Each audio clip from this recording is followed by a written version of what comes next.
कि पूरे राजस्थान में 13 ही सीटों पे अच्छा मतदान हो, राष्ट्र हित में मतदान हो, भाजपा के पक्ष में मतदान हो, क्योंकि राजस्थान एक वीरों की धरती है, शूरवीरों की धरती है और इस धरती ने कभी मुगल आक्रांताओं को स्वीकार नहीं किया, उनको खदेड़ा। और इस धरती पर कांग्रेस के शासन में कहीं न कहीं तुष्टीकरण चरम पर रहा।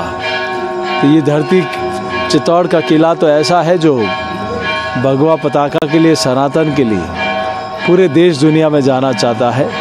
तो यहाँ कालिका माता, अम्बे माता से आशीर्वाद लिया है कि फिर एक बार मोदी सरकार, जो देश की जन जन के ऊपर यही विश्वास है कि आदरणीय प्रधानमंत्री नरेंद्र मोदी जी प्रधान सेवक के रूप में फिर से आसीन हो और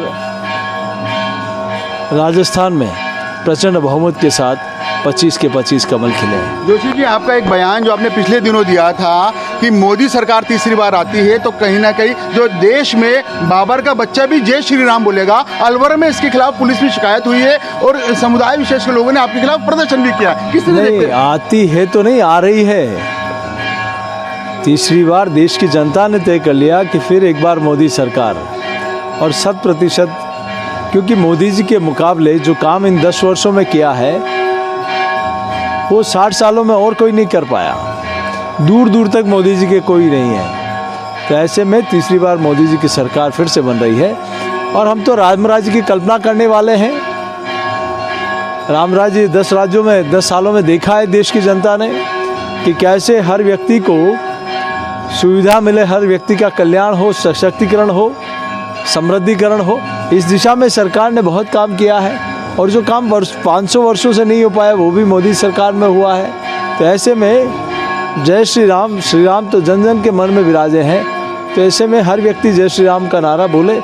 जिन लोगों को तकलीफ है, ये वही लोग हैं जिनको तकलीफ है जो अकबर और बाबर को महान मानते हैं, लेकिन देश में मर्यादा पुरुषोत्तम भगवान श्री राम के प्रति श्रद्धा का भाव है, राम राज्य की कल्पना है और वो होकर रहेगा। आपको लगता है कि जो तुष्टीकरण का आरोप आप कांग्रेस की सरकार में लगाते रहे पिछले दिनों, और अब विपक्ष के रूप में कांग्रेस है, जो उनका एजेंडा है, जिस प्रकार से घोषणा पत्र, आप उनके घोषणा पत्र में देखिए कि कैसे SC ST OBC का आरक्षण खत्म करके वो माइनॉरिटी को देना चाहते हैं, वो जो देश की जनता कभी बर्दाश्त नहीं कर सकती। उन्होंने पहले भी धर्म के आधार पर प्रधानमंत्री की कुर्सी के लिए भारत माता के टुकड़े करा दिए। ये अल्पसंख्यक बहुसंख्यक शब्द कौन लेकर आया? इन्हीं के प्रधानमंत्री ने कहा कि देश के संसाधनों पर पहला हक माइनॉरिटी का है। कौन बर्दाश्त करेगा? इस देश पर पहला हक गरीब का है, किसान का है, हमारे जनजाति दलित भाइयों का है। और कांग्रेस हमेशा तुष्टीकरण की राजनीति करती रही। तो ये स्वीकार्य नहीं है। और मैं सोचता हूँ देश के प्रधानमंत्री आदरणीय नरेंद्र मोदी जी ने कभी भी किसी एक धर्म पद के लिए योजना नहीं बनाई, 140 करोड़ लोगों के लिए बनाई, इनको अपना परिवार का मानकर बनाई। लेकिन कांग्रेस कहीं न कहीं तुष्टीकरण के आधार पर चली, इसीलिए आज रसातल पर आ गई। आप राजस्थान के प्रदेश अध्यक्ष भी है, क्या उम्मीद करें इस बार राजस्थान में हैट्रिक लगाएगी बीजेपी? निश्चित रूप से कहती है कि इस बार 25 का सपना पूरा नहीं होने देगा। कांग्रेस तो 156 की बातें करती थी विधानसभा में, आईना दिखा दिया राजस्थान की जनता ने।